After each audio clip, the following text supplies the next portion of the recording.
So I'm recording this session today, and it's going to be interesting. It's very informal. We are a team, and let me first introduce Javed Iqbal.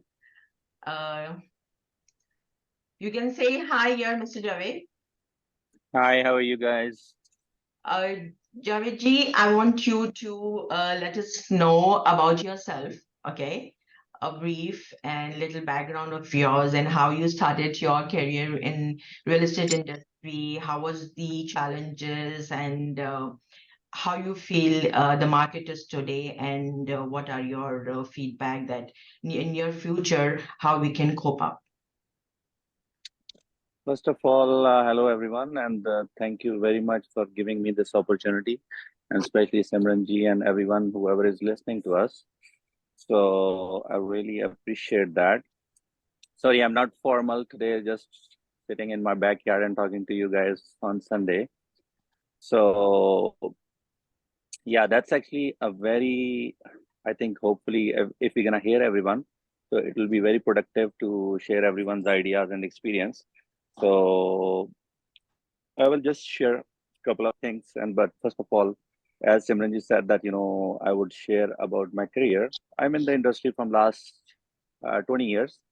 I started my career in the real estate as a mortgage broker, and I was with Inways for many years doing mortgages. But at the same time, I was having experience as a with the real estate as well, because side by side, my wife was a realtor and I was a mortgage broker, and that's how we started our journey.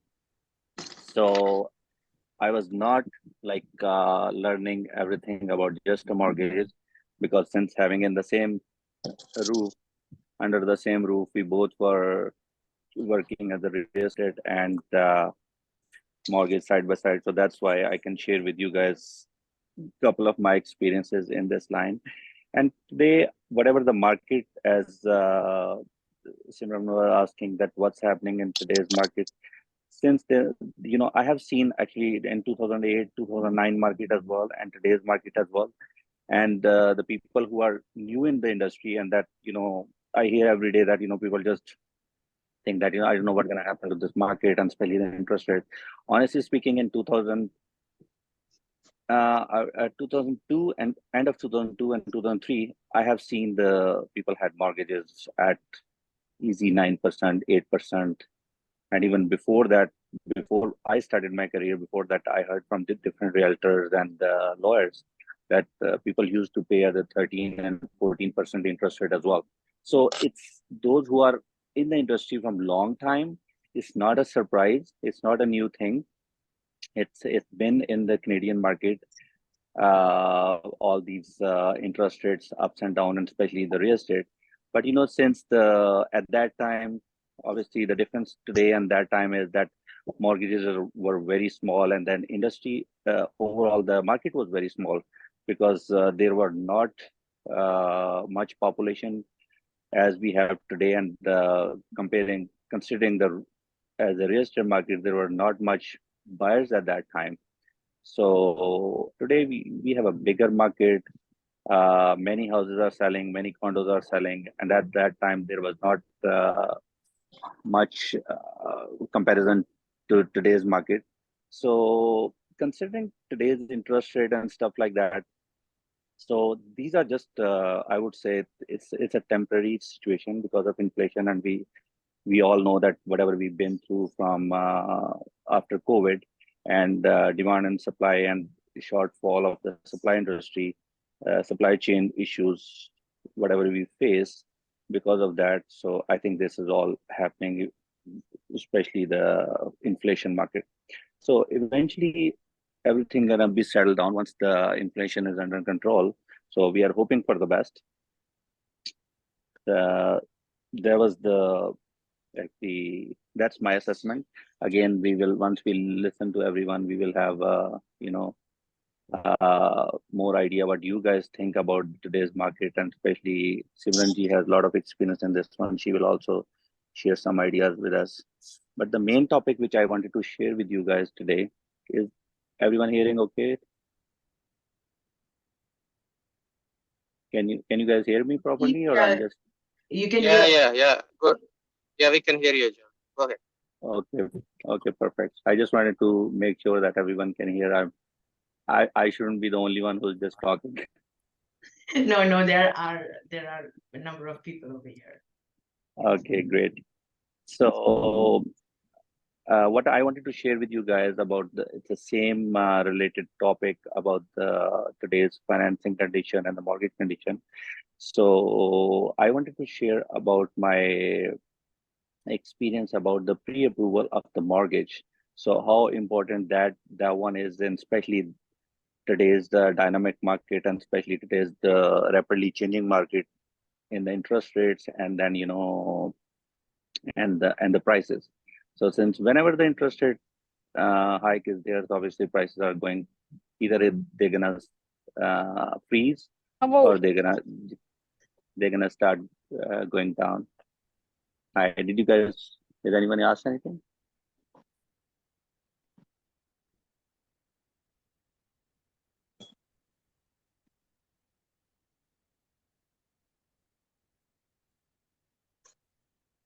So sorry, Simran, I cannot hear you. You were asking something. Oh, as one of our team member joined in, so that's why that was. Okay, okay, Yeah, I'll just mute right now. Yeah. okay. Welcome, whoever joined. So what I was discussing about the pre-approval in especially today's market, that is very important. So because since the interest rate is being been going up from the major banks every day, and any client we have, we start showing them or we start talking to them.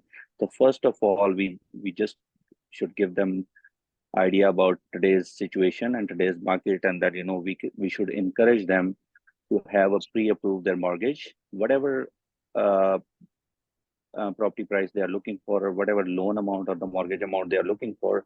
It's a very good idea to get them pre-approved.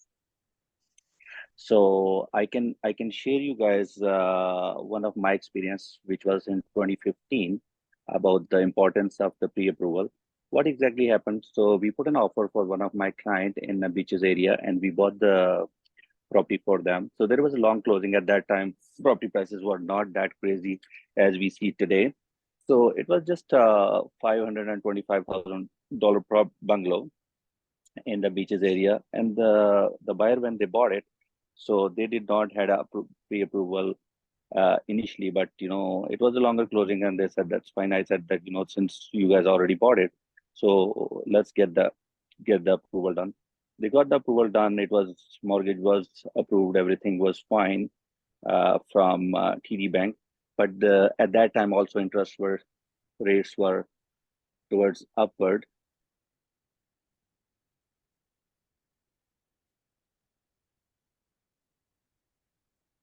So mortgage was approved, and then they were excited about the house. And what happened? So 2 weeks before closing, so bank just called the lawyer, and they said that we will not be able to finance this mortgage, because the thing is that whatever.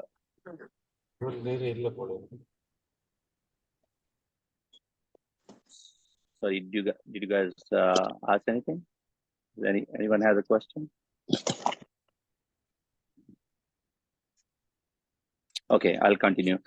So bank was not comfortable proceeding with the mortgage, because they said that since whatever rate we qualified them, so they are not able to, they will not be able to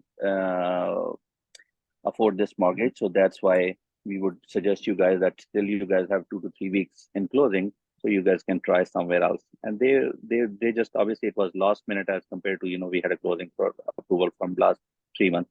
So they just kind of freaked out, and they said we will not be able to close this mortgage, and we will not be able to go somewhere else. But I suggest that there are so many other options. We can try another bank.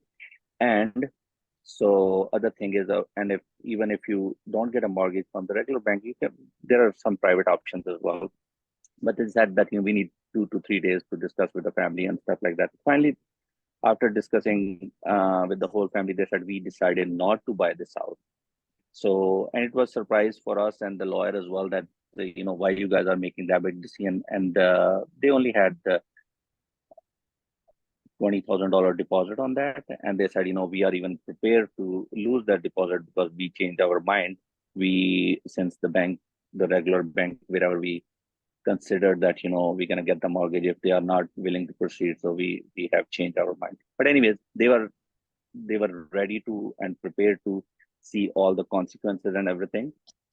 And I told them all the situation that like the seller can take you to the court, and you guys can see the legal actions, and eventually the main important part is that you guys gonna lose your $20,000 deposit. So they said, okay, that's fine. We are okay with that. But eventually, what happened at the closing date when they did not close the deal, so the matter went to the legal proceedings, and the seller, they sent a letter to my brokerage for the real estate agent as well. At the same time, for the obviously they sent it to the seller as well, and we had a hearing in the court for the deposit and this legal matter. So the interesting part was in this one, in the whole scenario, is that me and our broker of record, we prepare our case, and that just to show our due diligence that we did our best to close the deal. But end of the day, so since they did not get the mortgage, and that's why they changed their mind, and that's where it happened. So once we were in the court, and initially there was a meeting with the mediator, and mediator even could not resolve the issue between seller and buyer, because mediator was saying that you guys have to surrender the deposit, and then still seller will have a right to pursue for the damages and stuff. But buyer did not agree for that, and they said, okay, then we will proceed this matter to the senior judge. So after a few weeks, when we had a meeting with the senior judge, and senior judge was actually I was so amazed with the decision, because we were mentally totally prepared, and even the buyer were prepared that they're gonna lose their $20,000. And but based on our pre-approval and whatever case we prepare, so we explained to the judge that they did their approval from the bank, and he said, can you guys produce us the copy of that approval? So once we produced the copy of that approval, and then he saw that actually TD Bank really issued them approval, and after that they, because of the current financial situation, they have changed their approval, and they were not willing to proceed with the mortgage and then they did not give the mortgage. And this was the judge decision to hear, to understand for all of us and compare today's market. So he said that since the buyer, they have done their part, and they have done everything to close this deal. So they got the approval, and it was bank who did not support them at the time of closing. So I cannot let seller proceed with the further legal action to demand for damages. And on top of that, so I would suggest, I would make a decision that whatever deposit you guys have, which was $20,000, to split half and half. 10,000 gonna go to the seller, 10,000 go to the buyer, because if the buyer did not had tried for the mortgage, and if they were lying, or they were saying that we have just purchased the property and we are not willing to proceed with the purchase, then definitely it was 100% buyer's fault. But in this scenario, so since they got approval and bank did not support them, so they are not supposed to get the whole heat. So the only decision I can make it that they are supposed to just pay $10,000 and just walk away from the deal. So just the whole idea to explain you guys this, share with you guys this story, is that whenever you have a pre-approval or the approval of the mortgage, and if the situation goes worse in like this, then still overall the whole system, and even if you go to the court and all the decisions and this kind of situation, so still system supports your client or the buyer, that as far as you have done your due diligence, and you have done your part, and based on that they make that decision. So the idea of sharing this information with you guys, that always whenever you guys start working with the buyer, So just encourage them to take it towards go towards the bank and get the pre-approval done or the approval part done, and then start showing them, or then you just put, even if you're putting a conditional offer or a multiple offer. So it's very good idea to have a pre-approval done before that. That was the main idea to share with you guys. Thank you very much. Thank you. So I much. have a question though. What happened to the commission, Mr. Javed? Commission part was not, since the deal was not closed, so nobody got any commission, and even we did not pursue for that. So there was no commission involved in this case. I have one question for you, Mr. Javed. If Yeah. the situation is there, like you've always been working very hard, there are always things going on, you get referrals, you're knowledgeable. Your time is slow, where you're putting lots of efforts, and how you cope up, how you motivate yourself.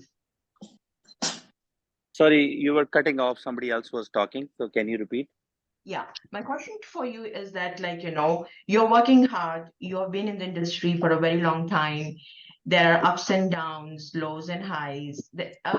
I want to know how you deal and how you cope up and how you keep yourself motivating when the business is slow, where you're supposed to do, you targeted for, 10 deals in a year, and then you thinking like it's half year past and there are no deals happening, and that's your bread and butter. How are you going to cope up? Like, what encourages you and motivate you to proceed?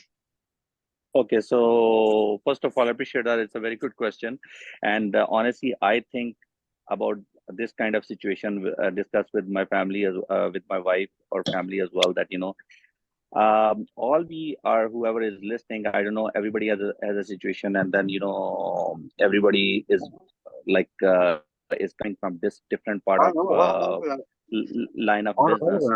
But the thing is, first of all, we all should consider that as a licensed realtor, we all are self-employed. Whenever we wake up in the morning and we whatever appointments we have in the today's list, we think that whenever we have to go meet some of our clients, so that's where we start our bread and butter, right? So we should not consider ourselves as employed people, and those who get paycheck every bi-weekly or monthly or weekly in their bank account. So that's why we should plan everything ahead of time, that we have enough money to pay, let's say, next 2 months mortgage. So let's say the grocery of and bills of our household. So that's how, like, we, over the period of time, we plan ourselves that we have enough funds in our bank account that we can plan ahead for 2 months. And then based on that, if you have even this kind of situation, whatever we are facing today's market, so you can move smoothly and easily, that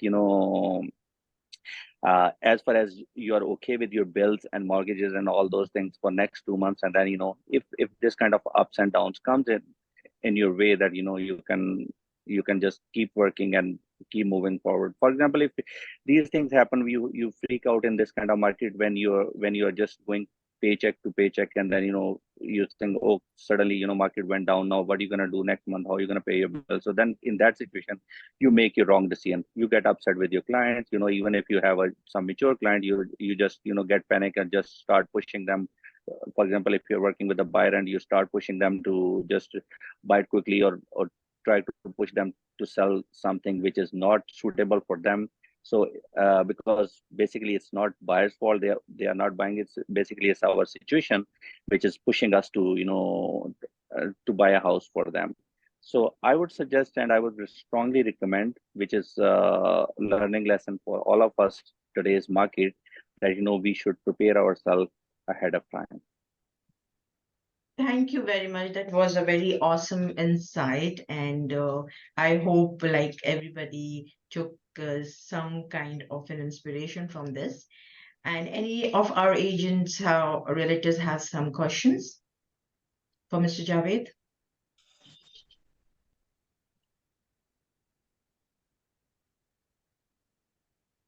Okay. So our next realtor is Julia Matan. She is been in real estate industry for almost 7 to 8 years. She has a paralegal background, social worker, and for real estate, I would say she's very aggressive. She is highly motivated, always busy, and have a very good portfolio for herself. So she's going to share her story, her lows and highs. So she's physically here in our office with me in the cabin. I would request her to come and join. Sit in one place.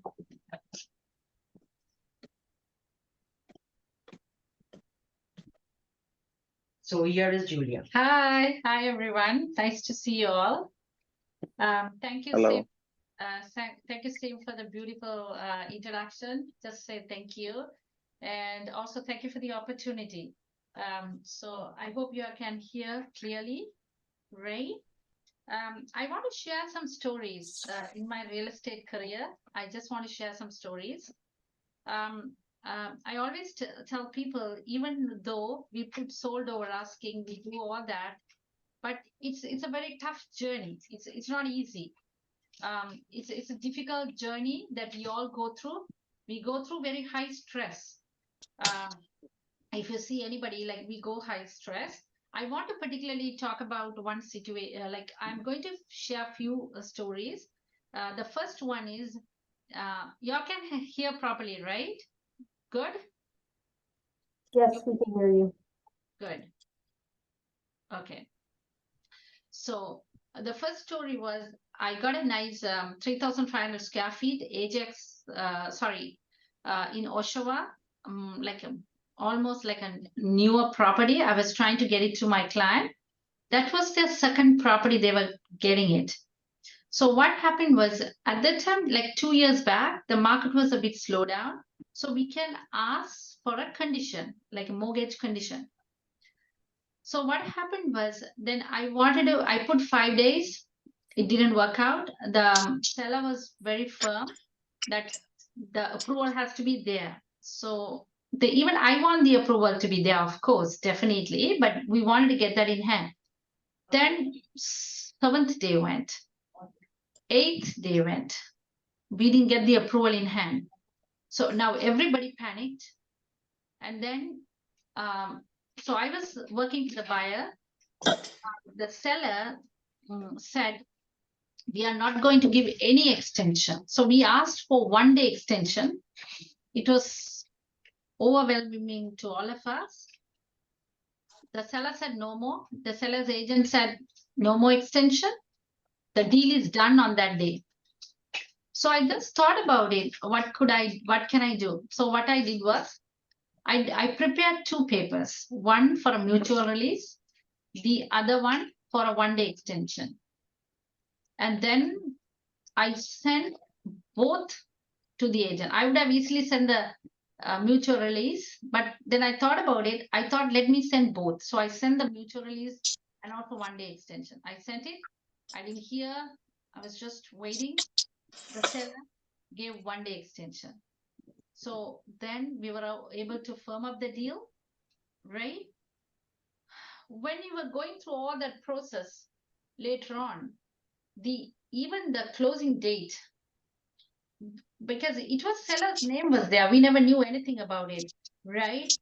But even a 1 day extension, they couldn't do it at the time of the closing. You know what? Later on, we found out we had to go to the lawyers and all that. A lot of hassle we were going through, because that particular house was going later on to a bankruptcy situation, like where the seller wanted to just move out from that house situation. And if they are not getting this sale done, they were the bank was very firm that they were going to take this house. So at that time, when we were asking for extension and all that, we didn't understand why they were so strict, and then we didn't understand from their point. But then we couldn't have an extension like a closing, all that. But then later on, we were finding out this house had all these issues, and we had to close. and they couldn't put it again for the sale because they had not that much time. So when we are dealing with a situation, sometimes we may not know what is behind the seller's point or what is behind the buyers. We don't know anything like that. We have to work like a very intense situation we all go through. And also the other thing I have to tell, sometimes we take it for granted, like maybe if the house has to close today, if you are asking for an extension, it's a contract, right? It has to close today. If they may refuse they may refuse 1 day extension. Some people are in this market, they don't want to give grace, and then the buyer can lose the deposit. So we have to really see the background of it, what is happening behind it. So all that is involved in a transaction. Otherwise, the buyer will lose. Even if they don't get 1 day extension, they may lose it. So I went through a situation like that. That is number one. Then another situation, I was going through another situation. My property was tenanted. It was tenanted, and then the tenant was giving a hard time to the landlord, and I put the house for sale, and they even didn't show the property. We had to go through a lot of procedures, and then we hired a paralegal to work with the situation. But one thing, my landlord was very highly educated. She kept each and every document, like sending. The tenant was very aggressive, so she wrote this particular date. She was very aggressive. Everything. So when you are selling a property, in case if it has gone to a litigation process, you have to tell your clients, if that is the landlord, if you're selling, keep everything. June 7th, she was doing this tenant. June 10th, she was doing that. And also she had everything in writing. So this has gone to the courts, and then we had got an offer, and 2 months closing date.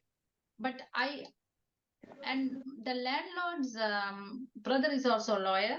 Then I consulted the lawyers, and then we put a clause saying, even though nowadays we know the landlord and tenant board, it takes a while. So we put, if the hearing, after that only, we will give the place to you. We particularly put the landlord, because what happens if you are not hearing in two months time, then the buyer is going to sue us, right? So we put that word, landlord and tenant boards hearing, then we will give the vacant. And we have to be very particular. If the landlord, if the buyer is, we have to put that also in the clause, the buyer has to reside that place.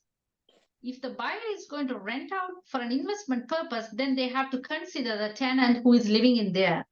And we know the tenant is not bad. So my ethics, we just disclose to everybody, like, this tenant is not that you want to keep, because we will get you the place because we have put it for sale, but it will take some time. So you have to work with us. So the agent also very nice enough to work with us.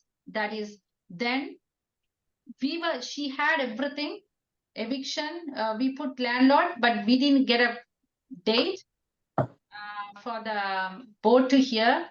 But surprisingly, one day when landlord and I went to the property to see, the tenant has just took everything, abandoned the property and moved out without telling anybody.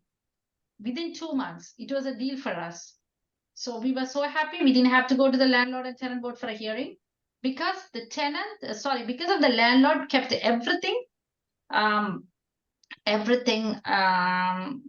in writing. And also you have to make sure, if you have like a seller, always we have to be nice to the other side. We can't be aggressive, because that can come against us. So we are in a business, even if you are a listing agent, we have to be always nice to the buying agent. We can be tough, we can be, doing well. Our attitude, our ethics, our spoken words, we have to be always careful. I always think we have to be very humble enough. Even no matter what the situations are, we have to be humble enough to work with other realtors and also with other people. Quickly, in this market, I want to share one more story. Some of you may be thinking, oh, in this market, it's slow down. What can I do? We have to create. Sometimes we have to create. Okay. So that's my policy, because one situation, I had a client that they wanted to rent out a property, rent a property. So they came to me, I took them and I showed them, look, if you want to rent a property, you are paying like $3,000 nowadays. So buying, you pay the same amount, like the mortgage amount, 3,000, and you are owning the property. 12 months rental is gone, but you have your own property and it has gone to your mortgage. I was explaining to them. Like that, I was able to close 2 deals this year. 2 people came for rental, and then I was talking to them, and I went through. They had good income. They were IT. They were really making good money. So it was approved. And it was a hassle, and it's not easy. One rental, he had 6. His credit was 6. I got the mortgage approval for him in a bank because their income was more than 200,000. Right? We got a townhouse, nice house, but I had the mortgage approval. They refused to sign, and I said, "Your credit was 6, and I got the mortgage approval. Why? Because the relative said the market is going to crash. The other person said, but we got a townhouse for a very reasonable price. And their income is both IT, more than making 200, and they can afford to pay. And the relatives, one person said that, one person said this, one person said that. Then the time I have to sign at 8 o'clock, they asked me, oh, can you do me something for us? So I have to, help them with their painting. So I have to do certain things for them, and then we close the deal. Sometimes we have to give and take in that situation. Those are my 3 stories. If you have any questions, you can ask, and then that's it. Team, do you have any question for her? She is quite experienced, and she must be having much more stories in her kitty to share, but these were the 3 ones, which is very, very important and crucial for any business. So any question for her? I have a question about the lease listings. Yeah. So far, I'm not very experienced realtor, just recently joined last 2 years.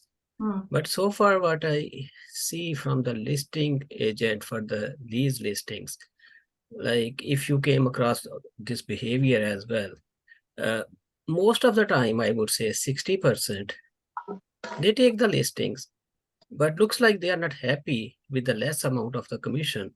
And then they don't cooperate nicely, rather in the email, messages, call. And it's very hard time, I see, to get hold of them, to ask any questions. So how you deal with these kind of situations? And if you, how many times, how often you come across? So you say somebody has listed a property, it's tenanted. Tenanted or not, but it's for lease, right? Lease, so most of the realtors I see and I feel, because of the less commission, their behavior is not good at all. They're not responsive. Can I answer the question? Yes.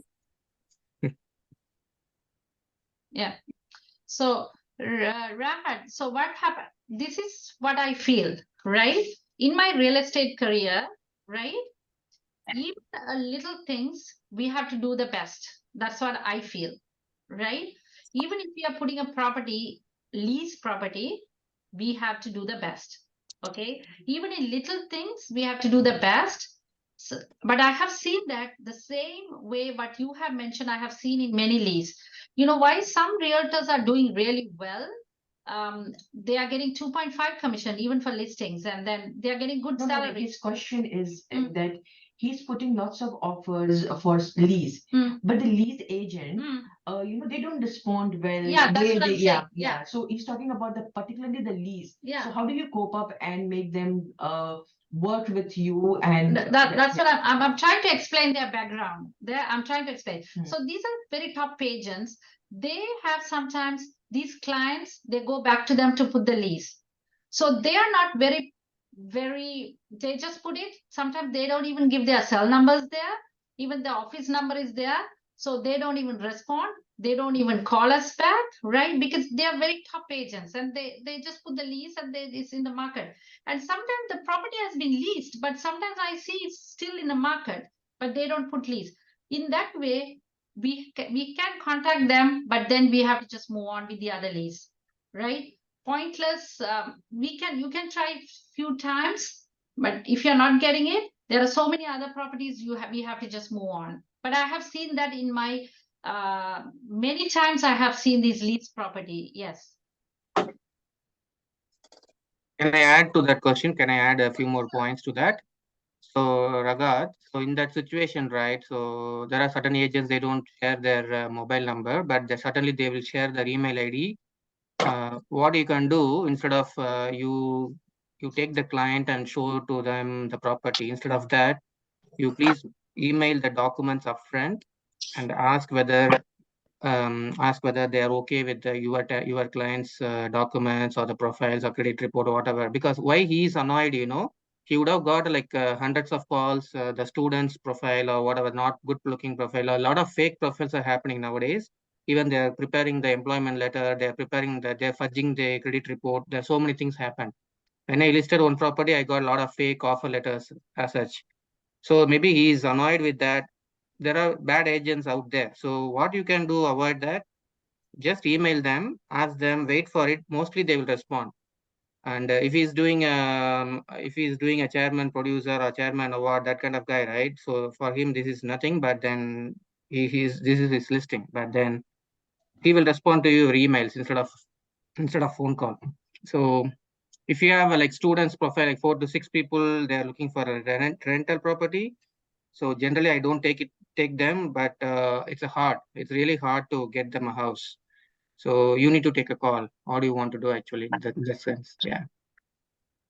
Thank you very much, Sri and Julia. It's nice feedback. I was just trying to share my feelings, Yeah, like yeah, how I understand. come across, and these top realtors, like when you see their signature, best customer service award, best customer service courses, but really, to be honest, so far my leads, whatever I'm going for, 70% I'm feeling like that these top realtors are not good at all, and it looks like they are not sincere with their client either. Like you have to serve them if you take the listing, otherwise refuse upfront.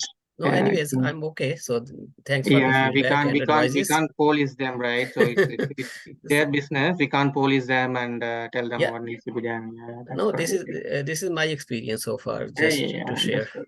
Yeah, yeah. I have a question, Sridharan, if you can answer this.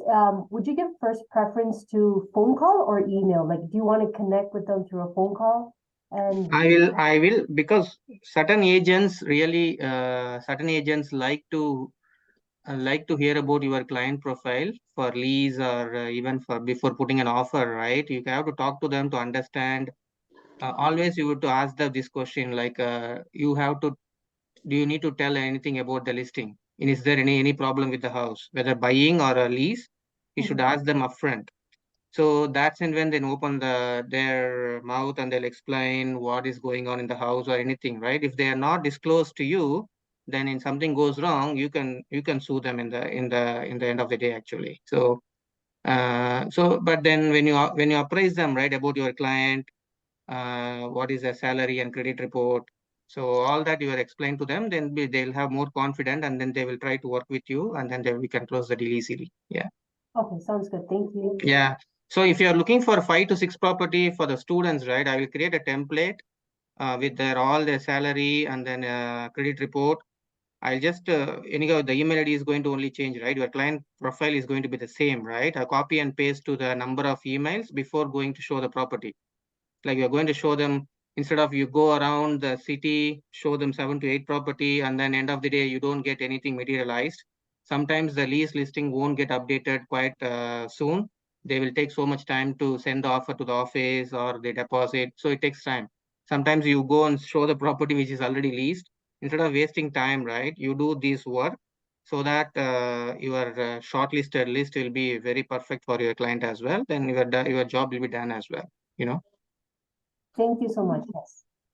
Yeah. Nidarshan has raised the Yeah, Nidarshan has got a question as well. Yeah. Yeah, so Shri, I have a question for you. So I've done that tactic and it works well sometimes, but what do you do when the client is, being challenging and doesn't want to share their information, even though you tell them, you're, you're an agent, you've got your license, you're not sharing their documents unnecessarily, you keep it in a disclosed place, you get rid of it after the deal's done, but they still feel Yeah, hesitant to share their information.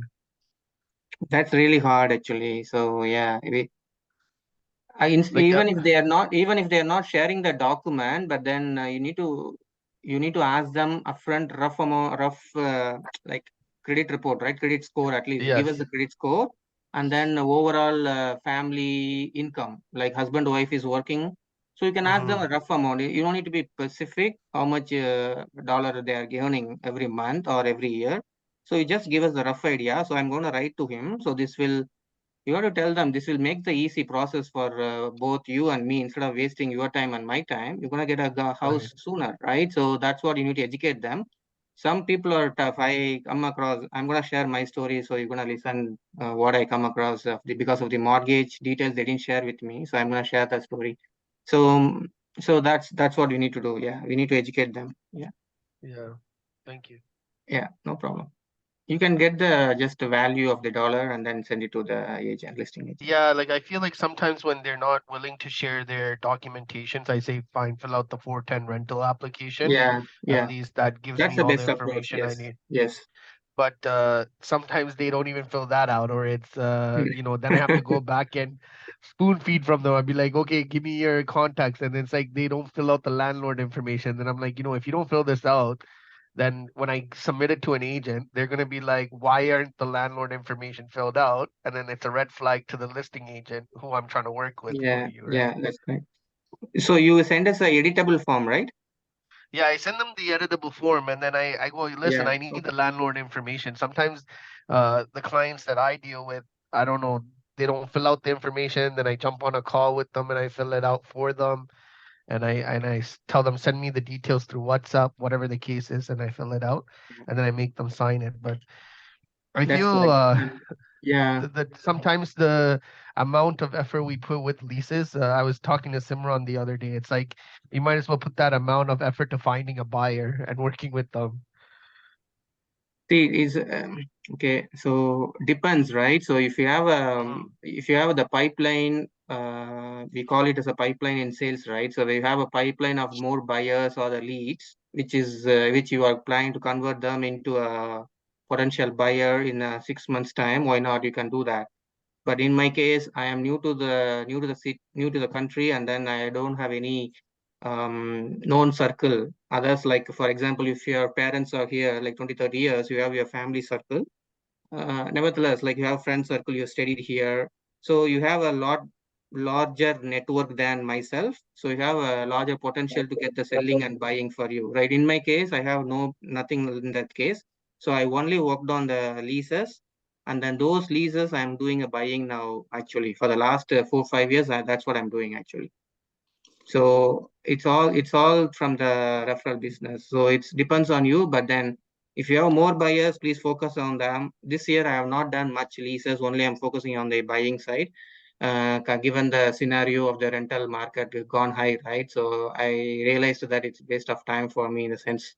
And then my clients who is looking for the leases also not proper. Sometimes I will go and show them, and then later on they vanish. They don't give a proper response. So I stopped working on that. But that should not be the case. I should start talking to them. So always the Right. follow up is very, very important in this business. So any business in the sales, especially real estate also sales, right? You keep following with them, then only you're gonna get the results. So how do you deal So with that probes me into another question. How do you deal with clients that ghost you? It's like you work with them, they give you all the documentation so long and everything's going smoothly, and then it's like when it comes to like the deal is about to close and then they just disappear. what do you mean after giving the deposit?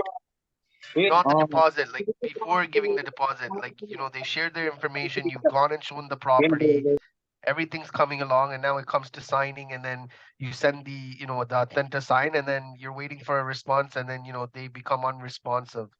That Like, means have you that faced means any? oh yeah, that is kind of a psychological question that leads to. So there is a course. I think if it is possible, I need to ask Vagisan Anna to do that actually, or Simran to arrange for it. This is really psychological one. Sometimes they are working with multiple agents, and that's in when they would be looking. Nowadays, this is becoming very common. I really hate it actually. I just told one of my tenant potential client, right, looking for a lease. I just told one weekend I'm not available. Then he came back to me and said I went and saw a couple of units during the weekend. That really pissed me off. And I told him, please go and work with him. So if they're not valuing your services, right, so better to leave them. No need to be harsh with them, but they will feel guilty or they will feel regretted and they'll come back to you. When that happened to me as well, when you leave them, right, so they'll come back to you later part. So that's kind of typical human behavior, right? So it's impossible. Sometimes they have time sense where they have to get a house within the time stipulated time, so they may work with multiple people. And then this is really psychological for each human because they don't know what they want sometimes. And they work with them different options. So nothing to, you don't need to feel bad. If in case, if you are really able to talk to them, ask them what I didn't do well or what went wrong. You can give me a feedback, constructive feedback, then you can work on that, right? So you can ask them that as well. Yeah. Yeah, I Thank you. have a similar situation too, because I was working with a potential client and then I showed a few properties for them. And then just one weekend I was not available and they went to another agent and they Yeah. properties. So it kind Yeah. of, it messed with my mood too, because I was like, I was doing so good. I thought these guys would actually like, lease a property with me. But then, yeah, like they also ghosted me too. So I didn't hear back. Yeah, that's true. Okay. Okay, I think, yeah, I don't know how much time you guys have. I will make it quickly, few experience what I've come across. So some of them from this year, some of them from couple of years back. The first one to start with in Ajax, I bought a property. It's a townhouse. So in the listing, it says that air conditioning, furnace is all leased item, and then it's the the remaining payment, right? Remaining payment number of years is just a 3.5 years left out. Assuming the 3.5 years lease product, such as it was written like that way. So I called the agent. He said it's just a 5 years lease products. So 1.5 years is paid by the seller. So rest is just 3.5 years. So we went ahead and then we firmed up the deal. Then when my client trying to move the CAC, air conditioning, and then furnace to his name, he's not able to do it because the contracts, right? When he read the contracts, this is for 99 years lease term. So whenever you go and see these rental items, you have to be very cautious. There is nothing like 5 years or 10 years. This is for 99 years or until the equipment goes faulty or until the life of the equipment. So you have to be very cautious. So what I did was I imposed a buyout option, seller buyout option, and that came across like around $10,000. So only my buyer paid only 3,000. The rest is paid by seller. So this is just a cautious to be cautious because that comes around like $250 or $280 every month. That is additional cost to your to your client, right? So you have to be very cautious on that. So that happened in 2020. And then there's one more house I bought for my client in Trenton with both financing condition and then home inspection condition. So that's really a very big property, 25,000 square feet property. We bought it for 585K. So the home inspection went well. There is no foundings, especially on the basement, because when we walk through the basement is not flat. It's always up and down. I think after that we found out that the seller tried to work out the basement flooring. It's got sinking. It's getting sinking into the earth, but then he didn't do a proper job. And then they put a laminate or hardwood floor. They try to sell it. So we were very confident there's nothing wrong in the house, right? So because we did a home inspection. Then when my client moved in, he tried to do the renovation work. he found that the flooring is not in shape. So in this case, we couldn't do much because the home inspection is already done. So the home inspector would have given what is that recommendation that we have to go consult the structural engineer as such, then we would have done it. Now my client is spending on his from his pocket to fix everything. The hard part is that we can litigate this case. We try to do that. That's a long-term process, right? So he didn't do that actually. So we try to ask them at least $25,000 to $50,000 of money, but then they said, you guys did a home inspection, this is your fault. So when you go to house, nowadays it's only 30 minutes appointment. When you have a quick walkthrough, right? You have to go to the next visit within 30 minutes. So you have to be very cautious when you see really the old houses. Whether old or new, you have to see your ceilings or flooring, everything. Is it wobbly, or is there any water damage marks on from the ceiling or from the washroom to the main level? You have to look around, and then you have to give your suggestions to the client. So that's one story for me. And then the second story recently happened for this year closing. We given a firm offer in Whitby for one of the house. It was tenanted, and that has got the crawl space. So crawl space was full of tenants' property or belongings, which we couldn't even go inside and see. But my client is planning to demolish the house and then build a new property in that. So the lot size is 80 by 200. It is in Garrard Road. You can see it in Whitby. A lot of multi-million dollar houses are there on the street. So 80 by 200. So he was looking for many days. So we found this. So the price I closed it for 825K. So I didn't give more focus on interior of the house or home inspection of the house because he listed for 849, and then we got it for 825. So before closing the final day, when we went for the second buyer visit, I found that there is some water seepage in the crawl space. So now I am working with the lawyer to litigate it. And right now the home inspection is done. We are planning to get the quote, and we are planning to ask them, but I'm not sure whether they're gonna give back any money or not, because this is a firm offer. They may come back and say, you guys would have done the home inspection. So our intention was only getting the bigger lot. But then the house, this is what happened. So you have to appraise the client as soon as you see certain things or certain dampness in the crawl space. Or if you're not confident enough, don't put a firm offer. Okay, this is my second story. Any questions so far? Otherwise, I can continue one more quickly. Okay, the third one,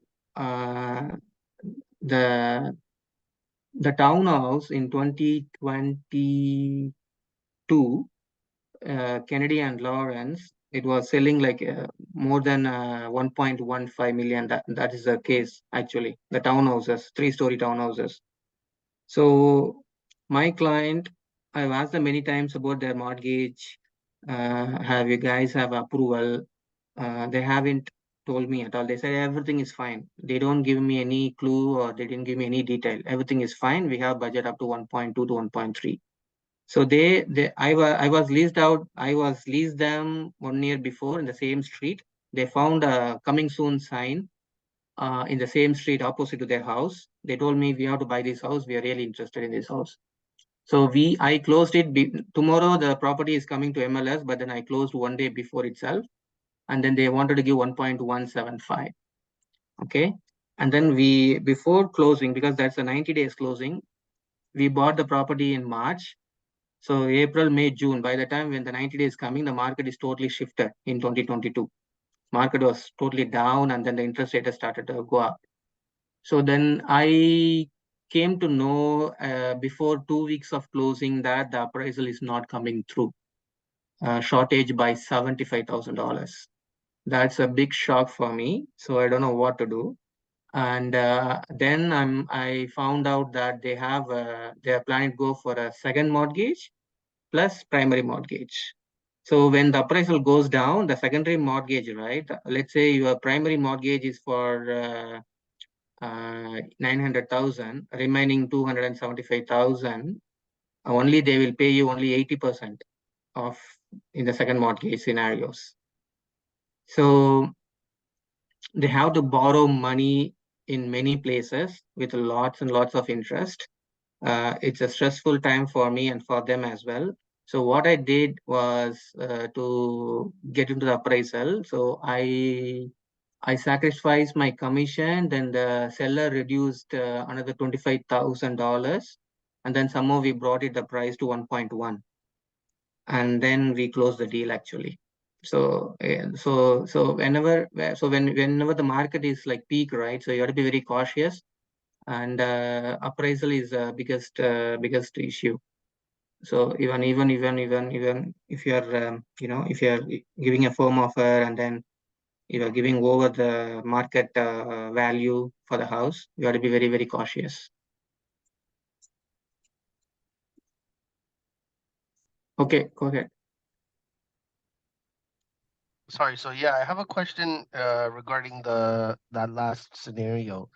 So I had a similar situation that like I had a similar situation for a buyer of mine's too, where they weren't really sharing their mortgage details, and it's kind of you got to walk a fine line, I feel almost, because you don't want to get too involved in Yeah. their mortgage details and being like, oh, well, I have someone, or there's this person that can do this, and then end up being on CBC for being one of those agents that are referring to, a mortgage agent that says, give me a cut and I'll close it with the bank.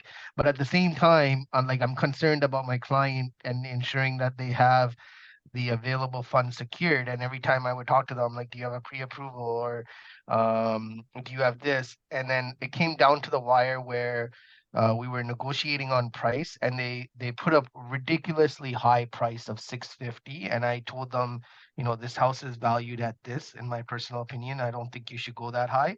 And they were like, no, just do it, just do it. And then we had a home inspection on the property, and like even before the home inspection happened, he was like, oh, this house is worth 610. And I'm like, yeah, I told you not to go this high. Like, why did you bid this high? My recommendation was to keep it in a ball price of 6.5, 610. You went this high. And then he kept saying, like, my mortgage is not going to be approved, and he wasn't really sharing that mortgage details with me, which I found frustrating, because I don't know if he was genuinely telling me the truth, or if he was taking me for a joyride, right? To see how much I can bring down the price for him. Obviously, I'm going to work in my client's best interest and try to negotiate, but I found it very challenging. So how do you deal with clients that don't want to share, their financial information or the mortgage piece of it? Yeah, this is what happened to me recently. I am just closing the deal next week, and I would have shown them 100 houses till now, that too from this year. You may be laughing at me. You have experienced realtor. Why did you show them 100 houses? Sometimes I did one client. I did a more than a year show. Like this year will start, and then it's followed by the next year also. Then finally I closed him. So long story short, for this client, right? He was all over the scenarios. He wanted to have a detached. I educated them. You have a $1 million, instead of buying a townhouse, why don't you go for a detached house? That time market was low. And then this year, right, the market scenario was totally different, right? It was low, then it went up again. It was low. Nobody can predict what kind of market are we are not able to tell the price what is going to sell. So it was so different market last 6 to 7 months, I would say. So I had a same client now, and he's end up in buying condo townhouse for $900,000. I know that I'm doing a stupid job on this. I'm giving a way high, like 20 to 30K more. But then they are not listening to me when they are putting an offer. They finally shared me the mortgage value, how much, after showing like 70, 80 houses. So I told them, I referred them few of them. I don't know. Some people, they don't trust us. I feel so. And then they end up in losing the good houses. or good good mortgage people. I refer them best mortgage guys whom I worked with. They think that we are getting commission from them, or I don't know what's going through their minds, or sometimes their friends, they Exactly. will they will create a turbulence in their mind, and then it's really, again, it falls into their psychology.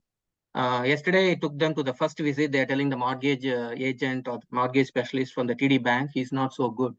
I told them, see, I gave many referrals, but then you didn't go with them, and then I don't have opportunity to talk with the mortgage guy. You have to talk to the mortgage agent and the lawyer to get the deal process properly, or to make any offer process much smoother. If they hiding it or not sharing it, that's very difficult for us. Our job is going to be very tough to get the deal done for them. So yeah, I've come across there is nothing like a solution to give you right away. It's a people's perspective, but you need to ask them. You need to put multiple offers and ask them. Like my client, sometimes they put an offer for 9:30. They don't even listen to me. I got a many. I put a like 20-25 offers last 6 months for them. I tell them some price. They don't listen, but then that would have sold for close to that price. So we lose the house. They have the eligibility, but then they judge the price on their own. So yeah, so there's no straight away answer for this kind of we are all human, right? So human has got a monkey mind. Always they have these kind of things. They don't trust us sometimes. You are right. They don't want to tell you the mortgage value. Why? The first reason is that they think that we may increase the prices for the house. They don't understand what is buyer representation. We need to explain to them saying that the buyer representation, I am representing you. I am going to do the best thing for you. I have insurance for $1 million. If something goes wrong for your deposit, my insurance is going to cover your deposit. And so many clauses we have to explain to them. Yeah, you have to make them trust you. That's the way to go, I would say. Thank you. No problem. See, I just phoned one listing agent. So he told me he's from Keller Williams. There's nothing wrong about it. He just told me there is a course. Within 30 minutes, he is telling about my personal character. As soon as I spoke to him, he started telling me about my personal character.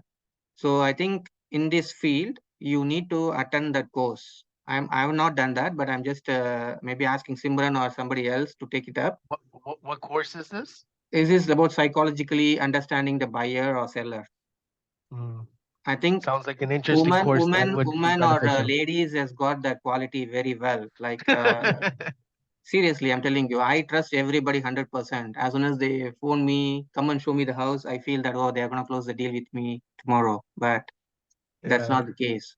So you need to No, you need to I you agree need to with that judge because the when I was people. working with my buyer on the Berry house, my wife was beside me and she was listening to the conversation. And sometimes I would go into like an explanation of, what we do as our due diligence. And then I start talking about, the clauses and stuff. And my wife's like, keep it short. Like, don't go into that. And I'm like, well, Mm, they taught us at school to be explain it like you're a teacher to the client because the client's not well educated. And my wife's like, sometimes it's going over their head. You need to keep it mm, short. If yeah, they ask the question, answer it. Don't go yeah, further into details. yeah, that's correct. Yeah. And she ended up being right because I was like, oh, we need to worry about the appraisal in the market like this. And my wife's like, you didn't even get their mortgage commitment letter. Why are you talking about the appraisal right now? And then Yes. I'm like, well, I'm shooting myself in the foot in sometimes, right? Because I'm thinking ahead and I'm speaking out loud, but Yeah. So yeah. So you need to yeah, you need to be confident. Sometimes when you talk, don't share your worries to them or something like that. You have to confident saying that if not this house, you may get a different house, a good house. So you don't show it to them. Yeah, depends. I think sometimes that's how we brought up by our parents. Maybe that's how it is. Maybe that's how I'm also like that sometimes. But I'm learning every day. So to answer one more question, Simran asked before that, right? What motivates us every day? to go into this field. Every day we are roaming around on the roads, and then sometimes deal happens, sometimes won't happen. So you have to choose your own champions. Like this is like any organization. If you come into any sales, right, there is something called uh, positive and the neutral and the negative. So let's say you are working with the clients. Some are very positive about you, they talk good about you. Some are very neutral and some are negative. Even though you do super duper work for them, they are not happy. There are certain kind of people in this world. And then those, so you have to pick at least 10 to 50 or 10 to 20 people, those who are positive about you. So you have to keep calling them every monthly, once or twice. You have to meet them, you have to keep appraising them what you're doing, or you have to talk to them about referral. So that's how your business is going to go. My business started when I started 2019. I did one first business with one client, and then he referred to me somebody else, and then the branch is broadening now. So that's how it happens to you when you do a one good job, and then it goes. So that's how you need to do. And then the second thing is that keep doing what you're doing. Don't lose your hopes. Always the hard work and then smart work pays off. Don't worry about consequences. Oh, so nothing is happening. I'm doing this, that. Sometimes you work for one client, like, you know, you will show like 50 houses, 60 houses. You may not materialize that one, but then in other hand, you may be working with other client. You may be able to end up in closing the other deal. I'm talking, maybe this looks superstitious, but that's how it happens. If you work on other client more and more, but then some clients may close it quickly. So do your what you're doing. There's nothing like rocket science in this field. Just to follow up with them as soon as the showing is done, just to give a call to them, understand which house they like it, what are the drawbacks in different houses. Then when you are searching for the next time, filter those out and send their liking based on their likings. So these are the, you have to fine tune every time. And yeah, and then build up your funnel. Build up your funnel of leads or potential buyer. So I don't work more than one or two, three clients max. If you have too many clients, also you lose your focus. So I would recommend like every month try to close like two clients. I'm going to close them and then move on. Yeah, if you work too many clients, then yeah.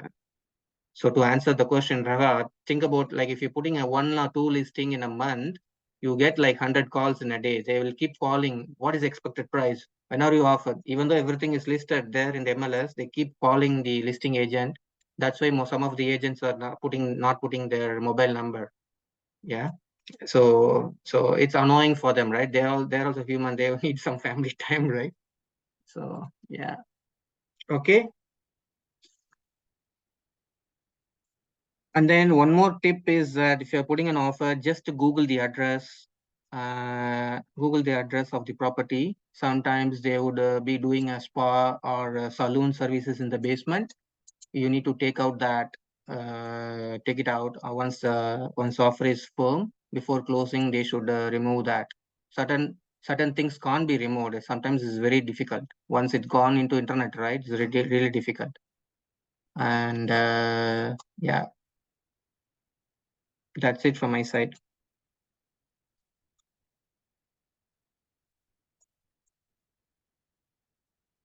Simran left. No, she's on mute. Yeah, okay. No, that was a very good tip, Harry. Very, very good tip. Because that's somebody is using residential property for a commercial purpose, and then they are selling it off. Everything is there in the internet, right?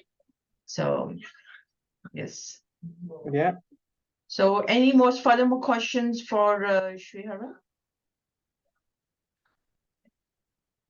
Shirin is very knowledgeable. He's very tech savvy. He's very I'm not highly protective yet, but then yeah, I'm there.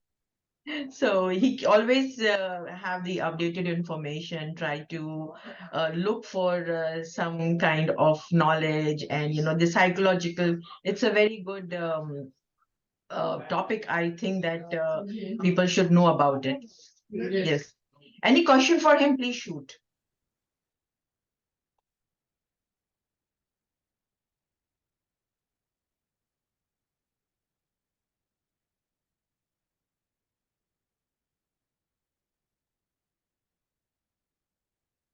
Okay. Okay, so I was trying to get Usman, but unfortunately, Usman is not able to connect. So I will just try to call him. If he's not, then we will end this session. But it was really very nice of Julia, Javed, and Sriharan to come and give this such kind of a valuable information, which is definitely, I believe that it was has really give you some kind of an insight to work around in this real estate industry. So do let us know the feedback. We really appreciate it. And any question, please go ahead. I think that's all. I think so. Any other questions? Otherwise, I'll sign off. Yeah, I will see that if Usman is available. Otherwise, I will. It's already 2:18, so the. Hello, Usman speaking. Yeah, Usman, can you hear Usman online? The other. Usmanji, can you speak? Hi, this is Usman. Can you hear me, guys? Hello? Can you hear him? Yeah, we can hear him. Okay, so Usmanji, you can be short and brief because, yeah, you can share one of your story. He's a very highly productive agent, okay? Been in this industry for almost 10 years, always going. And when you see him around the office, he's always helping other agent. So that is a very good part of him. And especially Usmanji, go ahead. So, hi, guys. My name is Usman Butt, with broker with Remax. Sorry for the late conversation, but I had experience when I first got a license. A property, and when I go to see the property, there was tenant in the property in the basement, and the office has notified me that there's tenant in the basement, and make sure you are courtesy with them. So when I show the property to my client, they liked the property, and then they were gonna buy the property. So when I finished the showing, the tenant asked me, "Are you guys gonna buy the property?" And I said, "Yes." And then the tenant asked me, "Can we stay in as a tenant?" And I said, "I don't know. I'm not sure. It's up to the buyer." And then a few seconds later, the tenant took my buyer phone number without knowing me. So technically, it's my mistake in a way that I shouldn't have let it happen. But after, when they took the phone number, few days later, we bought the house, and then the lady started bothering the buyer. So basically, that's called conflict of interest. So now the buyer is giving a buyer getting a hard time from the tenant because they want to rent out the place, but he doesn't want to. So guys, be careful. Whenever you go for a showing, if tenant is there, try not to speak to them. Talk to them only what need to be talked about it. Hello, how are you? And that's it. Because it was my mistake, and I got a complaint to Rico as well. But that was just the kind of warning that, you did that, why did you do that? And I apologize to them. So that was my experience about 8 years ago or 9 years ago when I started on real estate. So I had no idea about that time. Okay, guys?